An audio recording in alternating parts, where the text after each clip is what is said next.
ស្ដីបងអូនថ្ងៃហ្នឹងមានព័ត៌មានអាប់ដេតថ្មីទៀតហើយក៏ surprise ផងដែរខ្ញុំនិយាយទៅមួយថ្ងៃនេះរវល់តែចូលមកពឹប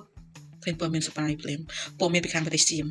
មួយថ្ងៃមុនខ្ញុំឃើញព័ត៌មានជនបរទេសបាត់ខ្លួនច្រើនតែថ្ងៃនេះគឺមានព័ត៌មានបាត់ខ្លួនមួយទៀតហើយបងប្អូនព័ត៌មានហ្នឹងវាចេញពី Household English ដូចគ្នាទាក់ទងនឹងបរិយាជនជាតិអង់គ្លេសឈ្មោះJoshua Kauso មកពី Grimsby ប្រទេសអង់គ្លេសបាត់ខ្លួនទៀតចំនួន4ថ្ងៃដែលគាត់មានវ័យអាយុ21ឆ្នាំ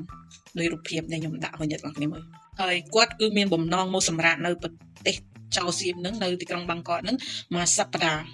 គាត់មកដល់តាំងពីថ្ងៃទី12មករា2021ថ្មីក្តៅគាត់បានមក check in នៅតែមួយកន្លែងដែលមានឈ្មោះថា Maxim Inn នៅ Plus Combit ផ្លូវ7ហើយបន្ទាប់ពីនោះមកគាត់ក៏បាន call ទៅក្រុមគ្រួសាររបស់គាត់ម៉ាក់របស់គាត់ថាគាត់សុខសប្បាយទេហើយគាត់នឹងទៅបន្តលេងនៅខត្តយាបន្ទាប់មកក៏គាត់បាត់ដំណឹងសូនឈឹងហើយបន្ទាប់មកគេក៏រកឃើញនៅ CCTV វីដេអូឃើញគាត់ផឹកស្វឹងដើរដួលហើយបន្ទាប់មកគេយកទៅមន្ទីរពេទ្យហើយគាត់ក៏បានចេញពីមន្ទីរពេទ្យដោយខ្លួនឯងហើយត្រឡប់ទៅសន្តាគារខ្លួនឯងអាហ្នឹងយើងអត់ដឹងដែរព្រោះសម្រាប់ខ្ញុំផ្ទាល់ខ្ញុំអត់ដែរជឿព័ត៌មានរបស់ថៃហ្នឹងទេព័ត៌មានរបស់សៀមហ្នឹងទេព្រោះចែងតែហ្វាច់ហើយនៅថ្ងៃទី14មករាហ្នឹងគឺបុគ្គលិកនៅតែហ្នឹងគឺបានទៅរកឃើញគាត់នៅក្នុងបន្ទប់គឺបានស្លាប់បាត់ហើយក្នុងស្ថានភាពសាកសពហ្នឹងគឺអត់មានការវាយដំអត់មានអំពើហិង្សាអីគ្រប់បែបយ៉ាងគឺអត់មានអានេះគ្រាន់តែការរាយការណ៍របស់ប៉ូលីសនៅខាងប្រទេសចៅសៀមហ្នឹង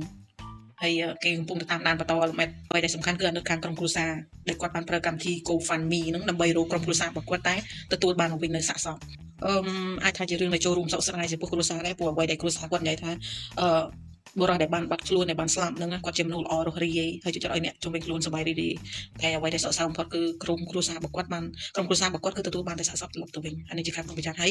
ពលមាននៅប្រទេសចុងសៀមហ្នឹងបាត់ខ្លួនច្រើនអានេះក៏វីដេអូខ្ញុំឲ្យមើលភ្លាមនឹងមានវីដេអូបាត់ខ្លួនច្រើនអ្នកទៀតហើយស្រែកចោតគេប្រទេសគេតែប្រទេសខ្លួនឯងចង់លាក់ព័ត៌មានក៏លាក់អត់ជិតដែរ